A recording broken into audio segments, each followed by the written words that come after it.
বেশ 2-3 সপ্তাহ আগে থেকেই আমার খুব ইচ্ছে হচ্ছিল পুরী আসার। তো যেমন কথা তেমন কাজ।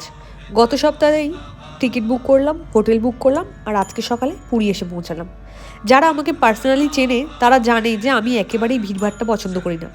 ইভেন দুর্গাপুজোয় কলকাতায় আমি ঠাকুরও দেখতে বেরোই না। কিন্তু এবারে কেন আমি হ্রদ দেখতে এলাম পুরীতে? আমি তো সমুদ্রও পছন্দ করি না। একেই বলে ভগবানের টান।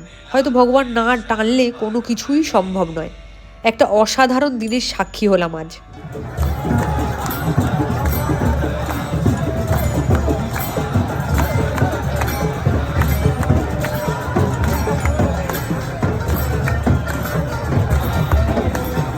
ছোটবেলা থেকেই ডিডি বাংলা বা নিউজ চ্যানেলে এই রথযাত্রাটা সারাদিন ধরে দেখতাম। দেখতে বেশ ভালোই লাগতো।